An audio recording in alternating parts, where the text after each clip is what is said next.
In the beginning there was nothing. No light pierced the darkness, no sound echoed through the void. The universe consisted of a great chaotic ocean, an endless expanse of primordial waters stretching into eternity, churning with the raw potential of all that would ever be. And then, from amid this primal chaos, something extraordinary emerged. Benben, a huge pyramidal mound rising from the depths, like a mountain birthed by the ocean itself. Its surfaces gleamed with an otherworldly luminescence, defying the darkness that surrounded it. Upon this sacred mound there was a lotus flower. Closed tight against the chaos, it waited, and when the moment of destiny arrived, this flower blossomed, its petals unfurling slowly, deliberately, as if the universe itself held its breath. From within this bloom came the god Ra, and with him light flooded into existence for the very first time. The darkness retreated, cowering at the edges of creation as Ra's brilliance filled the void. The great god stood alone, radiant and powerful, the first consciousness in all of existence. And in his solitude, Ra performed the first miracle. By himself, through sheer divine will, he generated the first generations of gods. Shu, the god of the air, came into being. His breath became the wind that would one day sweep across deserts and mountains. And Tefnut, the goddess of rain and moisture, emerged alongside him. Her tears would become the waters that nourish all life. The universe remained enwrapped by that vast mass of primordial waters, mysterious and unexplored. The young gods Shu and Tefnut, filled with curiosity about their strange new world, made a fateful decision. Together they plunged into the dark waters to explore its immensity, disappearing beneath the surface, venturing deeper and deeper into the unknown. Hours passed, then days. Ra waited anxiously, his divine light dimming with worry. He felt afflicted after realizing that his children were taking far too long to return. The great god who had just discovered the joy of creation now knew the agony of potential loss. Fearing he would never see them again, his heart breaking with a pain no god should have to bear, he sent his best messenger, a fragment of his own essence, to find them in those endless dark waters.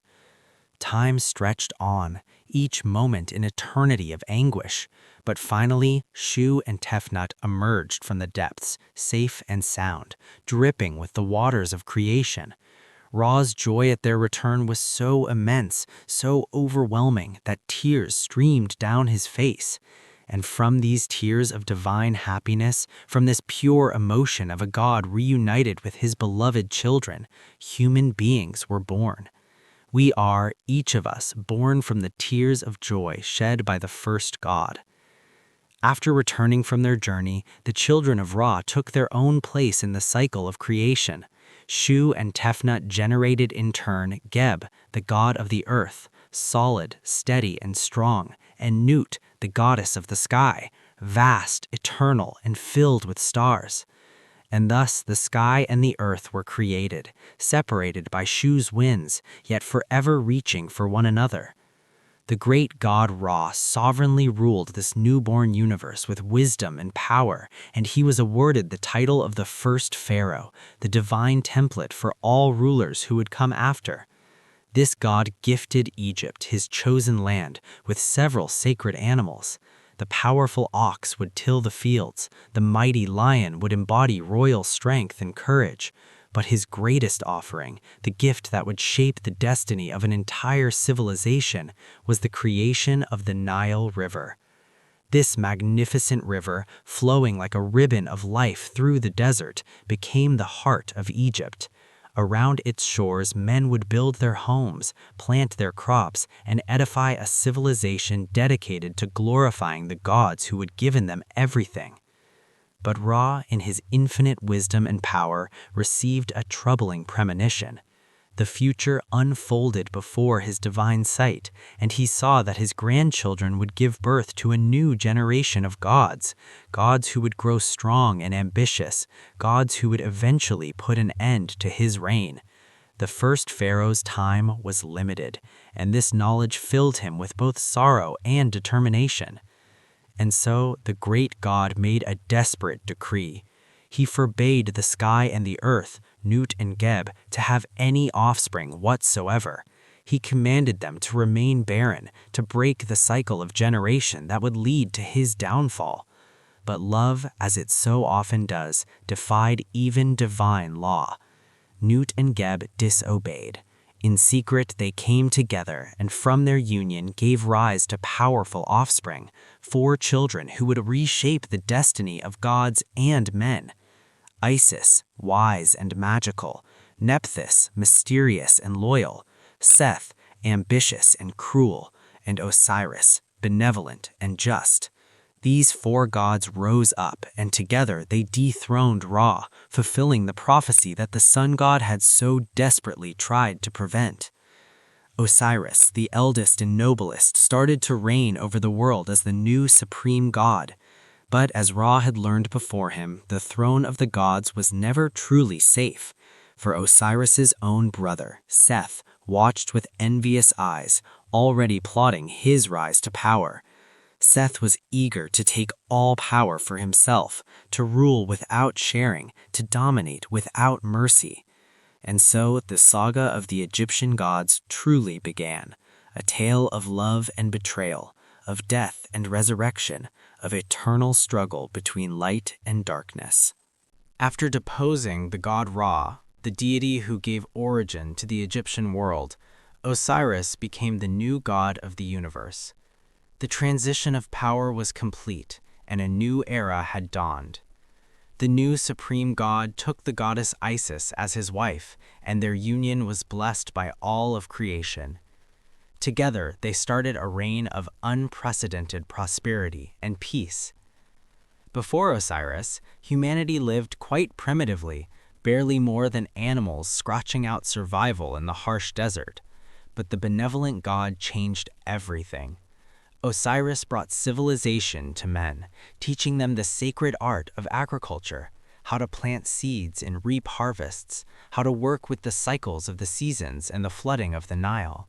He taught them weaving, so they might clothe themselves with dignity. He showed them how to make bread, transforming simple grain into the staff of life.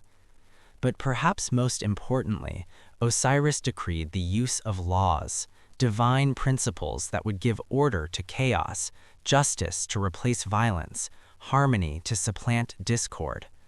Under these laws, the Egyptian civilization began to flourish like never before, growing strong and proud under the reign of their benevolent god. However, in the shadows of this golden age, darkness gathered. Osiris had a brother, powerful, ambitious, and consumed by jealousy. Seth, the god of the desert, ruled over the kingdom of arid wastelands that surrounded fertile Egypt. Every day he looked upon his brother's prosperity with growing resentment.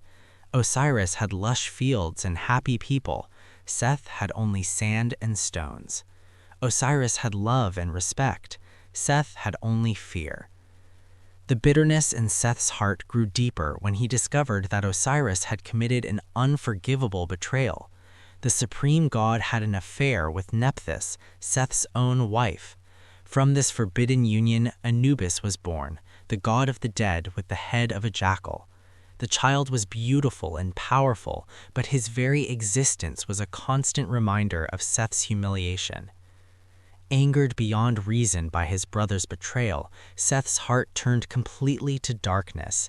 The god of the dry lands, the very personification of evil itself, began to prepare his revenge. He would be patient, he would be clever, and he would be absolutely merciless. Seth invited Osiris to a great feast, supposedly in the supreme god's honor. The palace was decorated magnificently, filled with divine guests, overflowing with the finest food and drink. Music filled the air and laughter echoed through the halls. Osiris, suspecting nothing, attended with joy, pleased that his brother seemed to have finally made peace with him. During the feast, after much wine had been consumed and spirits were high, Seth revealed a magnificent gift for his guests, a beautiful coffin crafted with exquisite skill. Its surfaces were covered in gold and precious stones, inlaid with lapis lazuli that gleamed like the night sky. The assembled gods gasped at its beauty. Seth announced with a smile that he would offer this treasure to whoever could fit into it perfectly. It seemed like a harmless game, a bit of entertainment for the celebration. One by one, the guests tried, but none fit exactly right. Some were too tall, others too broad, still others too short. Finally, Osiris decided to try it.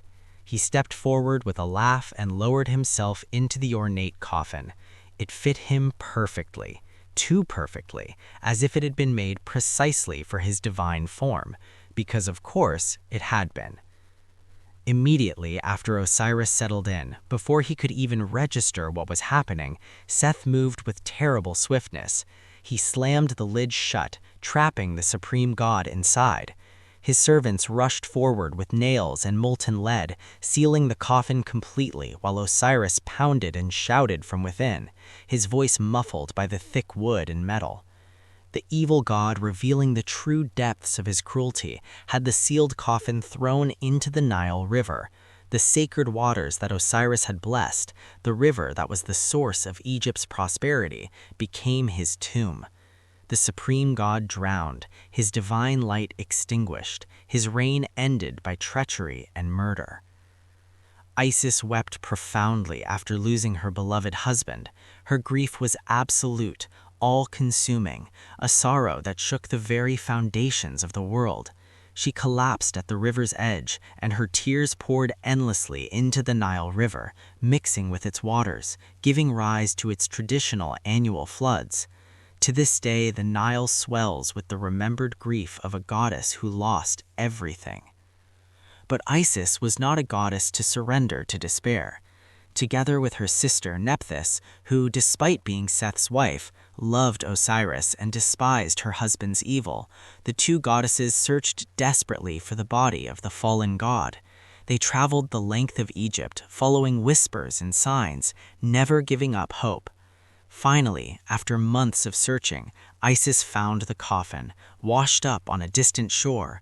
With trembling hands, she opened it and gazed upon her husband's still form. She tried to hide the body, to keep it secret so she might attempt to resurrect him, but Seth's spies were everywhere. The evil god learned of her discovery and flew into a rage at the thought that his brother might yet return. In a frenzy of hatred and paranoia, Seth found the body and committed an unspeakable desecration. He tore Osiris's divine form apart, smashing it into exactly 42 pieces, one for each nome or province of Egypt. Then he scattered these pieces throughout the entire kingdom, from the Mediterranean coast to the southern cataracts, ensuring that Osiris could never be made whole again. But Isis had underestimated the determination of a grieving wife and the power of divine love. Isis, with the help of Anubis, the son born of Osiris's infidelity, managed to recover the pieces one by one. They traveled to every corner of Egypt, searching through swamps and deserts, asking every creature they met, until finally all but one piece had been found. Under the guidance of Anubis, the god of the dead who possessed ancient knowledge of preservation, Isis performed the first mummification. She wrapped Osiris's reconstructed body in sacred linens, anointed it with precious oils, and spoke powerful incantations over it. Using her divine powers, channeling every ounce of her magic and love, the goddess was able to resurrect her beloved. But death, once experienced, leaves its mark even on gods. Osiris returned to life, but he was changed. He could no longer remain in the world of the living, in the bright sunlight and open air. Instead, his destiny was to rule over the world of the dead, to become the judge and king of the underworld, the one who would welcome and judge all souls that passed from life to life. Before departing for his new realm, Osiris and Isis came together one final time. From their farewell union, a son was conceived, a child of destiny, named Horus. Even as an infant, his eyes blazed with divine fury. This child, born of tragedy and love, swore a sacred oath that he would one day defeat Seth, the usurper who stole the throne that was his by right of birth. The stage was set for an epic conflict that would determine the fate of gods and mortals alike. Seth, the god of destruction and chaos, had murdered Osiris, the god who once reigned supreme in Egyptian mythology. Through treachery and violence, Seth took the throne from his brother for himself and unleashed his reign of terror upon the world. Egypt suffered under his rule. The harvests failed, the Nile ran low. Storms of sand swept across the land with increasing fury. The people cried out for deliverance, but Seth only laughed at their misery, drawing power from their fear and suffering. Nevertheless, hope survived, for Osiris had generated an heir together with the goddess Isis.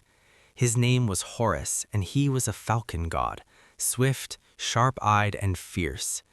Ancient prophecies spoke of him, saying that he would reign over the skies, that he would bring the light back to Egypt, ending the darkness that Seth had brought upon the land. Horus grew quickly as gods do, raised in secret by his mother far from Seth's watchful eyes. Isis trained him, taught him the ways of combat and magic, filled his heart with stories of his father's goodness and his uncle's evil. By the time Horus reached adulthood, he was a formidable warrior, burning with righteous anger and absolute determination. Horus decided that time had come to claim his throne, which had been usurped by his uncle. He flew to the divine court and demanded justice, his voice ringing out with the authority of his birthright. The contention would be judged by the gods themselves, a trial unlike any that had come before. The court was presided over by Ra, the sun god, who had reclaimed some measure of authority after Osiris's death. Ra would decide who was worthy to sit on the throne of Egypt, but this judgment would not be simple or quick, for Ra, despite everything, had developed a complicated sympathy for Seth. The usurper, violent and chaotic though he was, protected the sun god from the terrible serpent Apophis while Ra crossed the skies each day. Seth's strength was useful, and Ra was not eager to lose his guardian. And so began a series of clashes between Seth and Horus, contests that would test their strength, cunning, and worthiness. The trials stretched on for years, each one more dangerous and bizarre than the last. Seth, confident in his superior experience and cunning, proposed a challenge to Horus. Both gods would have to transform themselves into hippopotamuses, massive, powerful beasts of the Nile. They would submerge themselves beneath the river's surface and remain underwater for 3 full months. Whoever surfaced first would forfeit their claim to the throne. Horus agreed, and both gods dove beneath the waters, their divine forms shifting and changing. But Horus had an advantage. His mother, the goddess Isis, watched from the shore. The goddess, desperate to help her son, decided to take advantage of Seth's vulnerability while he remained submerged and motionless. She would end this once and for all by killing the usurper. Isis prepared a magical harpoon, blessed it with powerful spells, and hurled it into the water. But at the crucial moment, something unexpected happened. The harpoon struck true, piercing Seth's hippopotamus form, and the evil god cried out in agony. His voice, even transformed and underwater, carried such pain that Isis felt an unexpected pang of sympathy. Seth was, after all, her brother-in-law. They had known each other for eons, and hearing his suffering, the goddess found she could not deliver the killing blow. She withdrew her magic, healing the wound, unable to complete the assassination. This betrayal, this moment of mercy for his father's murderer, enraged Horus beyond all reason. When he learned what his mother had done, how she had saved the very god who had torn his father apart and scattered him across Egypt, the young god lost all control. In his fury, he attacked his own mother, and in the heat of that terrible moment, he cut off her head. The divine court reeled in shock at this matricide, but Thoth, the ibis-headed god of knowledge and wisdom, quickly intervened. Using his vast magical knowledge, Thoth saved the goddess Isis, replacing her severed head with that of a cow, the sacred animal of Hathor. Isis lived, though transformed, and Horus was left to bear the shame of what his rage had driven him to do. The clash between Seth and Horus continued for many more years, spreading across Egypt. They battled in the temples and in the deserts, in the sky and on the earth, neither able to gain final victory. When fighting in the wasteland that was Seth's domain, the god of chaos managed to gain the upper hand in their struggle. With terrible strength, he seized Horus and plucked out his eyes, leaving the falcon god blind and helpless in the sand. Horus wandered in darkness and despair until Hathor, the goddess of love and beauty, found him. She took pity on the young god who had suffered so much for the sake of justice. Using her divine powers and the milk of a gazelle, she restored Horus's vision, and the falcon god's eyes blazed once more with determination. The court of gods, growing weary of this endless conflict, demanded a reconciliation between Seth and Horus. They commanded the two rivals to make peace, to find a way to share power or settle their differences without further violence. Seth, ever the deceiver, pretended to accept this judgment with grace. The evil god, acting benevolent for the first time in his reign, invited Horus to a feast in his palace. He apologized for their conflict, spoke warmly of family bonds, offered the finest food and drink. Horus, though suspicious, agreed to attend, hoping that perhaps his uncle had truly changed. But during the night, Seth's true intentions revealed themselves. In the darkness of his palace, the god of chaos attempted to sexually abuse his nephew, to violate him, thereby rendering him unworthy of the throne through this ultimate humiliation. In Egyptian belief, such an act would destroy Horus's claim to rule, marking him as conquered and shamed. However, Horus was not the naive youth Seth believed him to be. The falcon god had suspected treachery and was prepared. He managed to defend himself, catching Seth's seed in his hand and preventing the violation. Horus had been tested and had passed, but now he burned with even deeper anger and determination for revenge. Horus decided to turn Seth's own wicked strategy against him. With the help of his mother, the goddess Isis, who had forgiven her son for his earlier violence, they devised a cunning plan. Horus placed his own divine seed on fresh lettuce leaves, which were then offered to Seth by Isis under the pretense of a peace offering. The god of barren deserts, suspecting nothing, accepted the gift and ate the contaminated lettuce with relish, consuming every leaf. Almost immediately, the poison began its work. Seth started to deteriorate before the eyes of the assembled divine court, his form weakening and contorting. The god who seemed so powerful and invincible was brought low by this simple trick. Then, before the shocked audience, a golden disc, bright as the sun itself, emerged from Seth's forehead, a manifestation of the divine seed within him. Thoth, the wise god, quickly grabbed the bright disc and placed it in his own head, claiming its power. Seth stood humiliated, defeated not by strength, but by the same type of treachery he had always employed against others. After 80 years of conflict, 80 years of trials and battles, 80 years of Egypt suffering under contested rule, the court finally granted Horus the throne that was his by right of birth. The young god, no longer young, had proven himself through endurance, courage, and yes, even cunning when necessary. Isis couldn't be more proud to see her son, her beloved Horus, assuming her father's Osiris's throne at last. Justice had been served. The rightful king had been restored. Egypt could finally know peace under proper rule. As for Seth, his fate was decided by Ra himself. The usurper would travel with the sun god across the skies for all eternity, serving as guardian against the serpent Apophis. His violent nature would be channeled towards protection rather than destruction. And Seth's enraged screams of frustration and fury could be heard as thunder whenever storms rolled across the desert sky, a reminder of the cause god's eternal punishment. And so Horus's reign over Egypt began, marking the true age of pharaohs.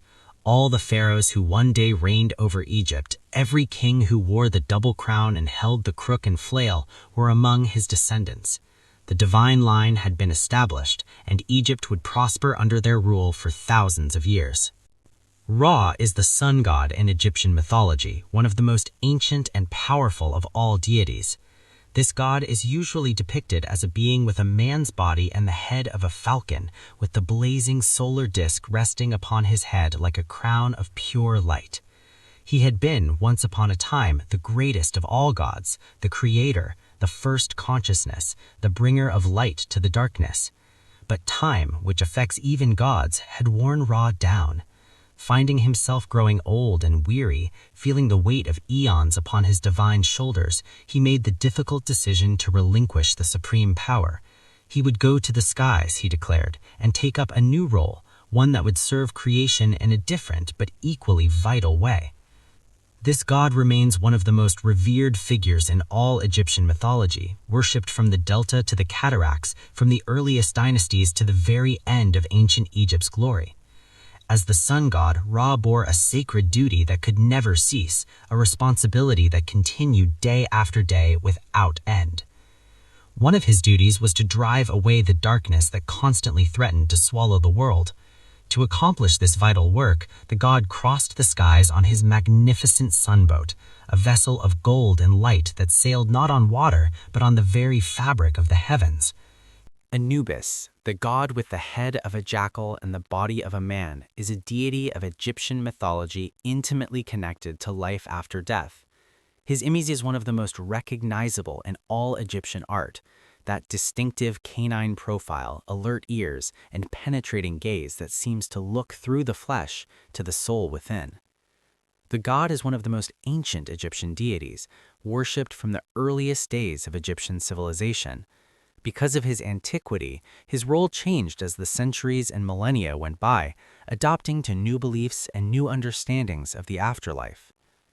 In the earliest times, Anubis is considered the main deity of the underworld itself, the supreme god of death and everything that came after. But as religious beliefs evolved and shifted, this role was gradually transferred to Osiris, the murdered god who rose to rule over the realm of the dead. Anubis, rather than being diminished by this change, took on new and equally vital responsibilities. The jackal god became known as the god of embalming and mummification, the sacred arts that preserved the body for its journey to the afterlife. In funeral rites throughout Egypt, it was common to see a priest wearing a jackal mask during the mummification process, representing Anubis himself performing the sacred work. These priests learned the secret techniques, the removal of organs, the treatment with natron salts, the wrapping in linen, the recitation of protective spells. The god was also considered the protector of tombs and cemeteries, guarding the bodies and the treasures buried with them. His watchful presence prevented tomb robbers from defiling the dead and kept malevolent spirits from harming those who rested. In this way, he protected the bodies of those who went to the underworld, ensuring they arrived whole and ready for judgment. But how did Anubis come to be? The story of his birth is one of passion, deception, and tragic consequences. Anubis is the son of the goddess Nephthys, the wife of Seth, god of chaos and destruction. But this son was not born of the union with her husband, and therein lies the tale. Nephthys, married to the evil and violent Seth, found no love or happiness in her union. She longed for something better, someone kinder. And so she disguised herself as her sister, the goddess Isis, transforming her appearance so completely that no one could tell the difference. In this guise, she came to Osiris, and the kind god, believing her to be his wife, lay with her. From this forbidden union, Anubis was born.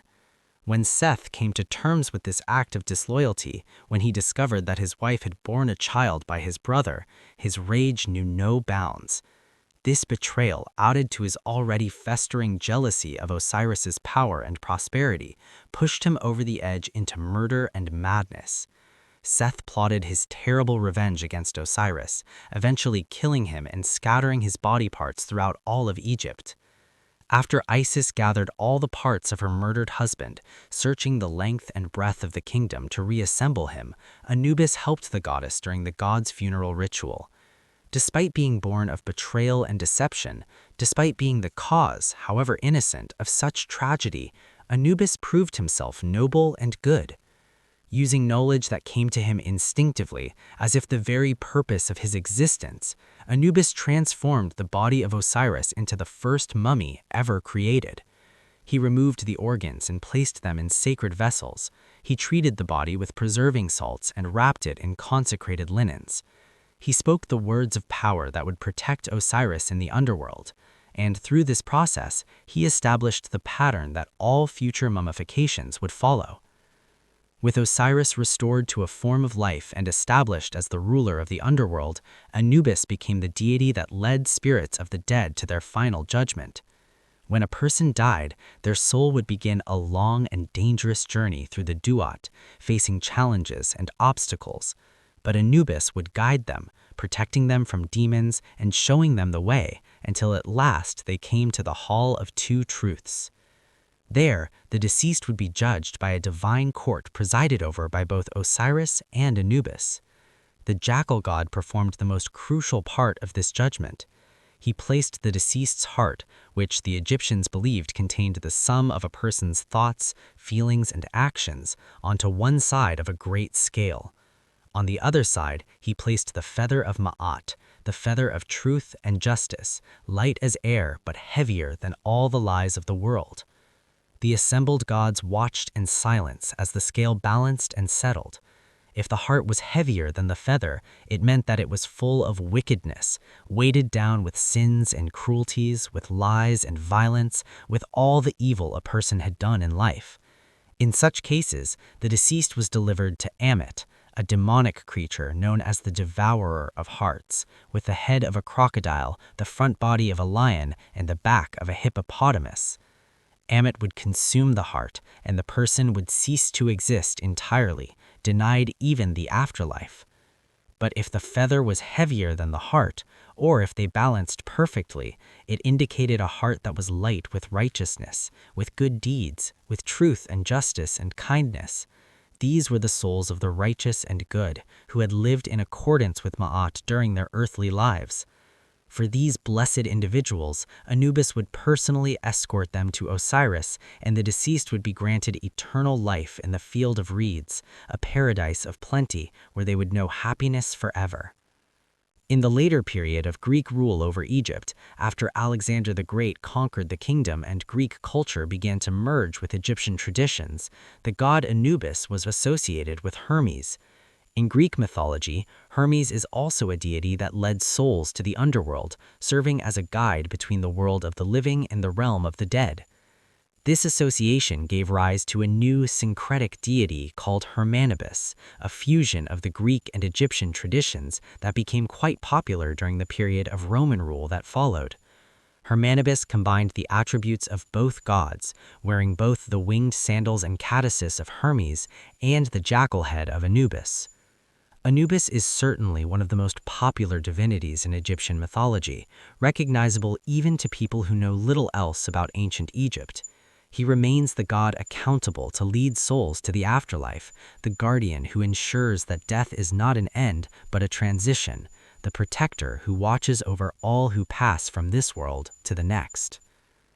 Bastet is the cat goddess in Egyptian mythology, typically depicted as having a woman's body with a cat's head, though sometimes she appeared as a full cat. The Egyptians devoted great honors to cats, considering them among the most sacred of all animals, and Bastet embodied all the qualities they revered. The cats had a meaningful and practical role in Egyptian society. Thanks to cats, the grain stores that fed the entire kingdom were kept safe from rodent infestations that could cause famine. A single cat could protect enough grain to feed dozens of families through the winter. Additionally, cats could frighten away poisonous snakes. The cats hunted down these dangerous creatures, protecting households from deadly bites. This form of protection made cats cherished companions. The felines were so venerated that even unintentional harm to a cat could lead to severe punishment. In death practices, cats were often mummified and buried in special cemeteries, meaning they could go to the afterlife alongside their human families. Additionally, cats could frighten away treacherous poisonous snakes, cobras, and vipers that lurked in homes and fields, ready to strike the unwary. A cat's quick reflexes and fearless nature made them the perfect guardians against these deadly threats. Bastet is a goddess associated with the sun, and because of that divine connection, the goddess followed Ra during the day in his solar boat, crossing through the skies alongside the sun god. She was his companion and protector during the bright hours when light ruled the world. But at night, when Ra descended into the underworld and faced his greatest dangers, Bastet underwent a transformation. The goddess turned into a cat, sleek, silent, and deadly. Attentive and vigilant, the goddess protected the world against the dreadful serpent Apophis. While Ra battled the chaos serpent in the underworld, Bastet prowled the boundaries of reality, ensuring that no fragment of that primordial evil escaped into the world above. The goddess was worshipped throughout Egypt with great devotion and ceremony. Her main temple was in the city of Bubastis, where annual festivals drew hundreds of thousands of pilgrims. These celebrations were joyous affairs, filled with music, dancing, and wine. For Bastet was also a goddess of joy, dance, and celebration. Doing harm to any cat was considered a terrible sacrilege, one of the worst crimes a person could commit. The author of such a violent act could be punished with death by the authorities and would certainly face divine retribution from Bastet herself. Cats were protected by law and by religious custom, their lives considered as valuable as human lives. Within Egyptian homes, cats were treated as family members, beloved and cherished. According to some ancient reports, whenever a house caught fire, something miraculous would happen. The cats, rather than fleeing to safety, would enter the burning house as if possessed by divine purpose. They would guide their human residents toward exits, leading them through the smoke and flames to safety. Sometimes these heroic cats appeared to have died in the flames, overcome by smoke or burned by fire. But then, miraculously, they would stir and rise again, returning to life thanks to the intervention of the goddess Bastet.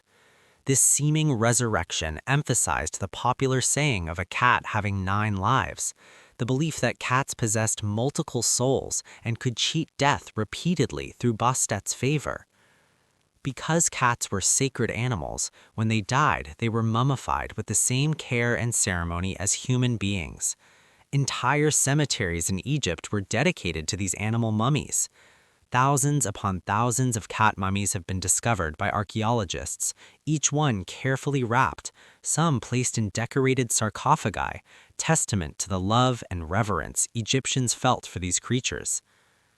According to some versions of the myths, the goddess Bastet is intimately linked to Sekhmet, the lion goddess. In these tales, Sekhmet was originally a fierce and bloodthirsty deity, daughter of Ra, who once nearly destroyed all of humanity in her rage. Ra tricked her into drinking beer dyed red to look like blood, and when she became drunk, her fury subsided. She was tamed, transforming from a violent lioness into a gentle milk-drinking cat goddess, Bastet, who retained the power but gained compassion. In other versions of the stories, Bastet and Sekhmet were not the same being transformed, but rather sisters, both daughters of Ra. Bastet represented the gentle, warming aspect of the sun, the pleasant rays that made crops grow and brought happiness. Sekhmet represented the fierce, burning aspect, the scorching desert heat that could kill and destroy. Together, they embodied the dual nature of solar power. The worship of the Egyptian gods eventually came to an end as new religions swept across Egypt. The temples were closed, the priests dispersed, the ancient rituals forgotten by most.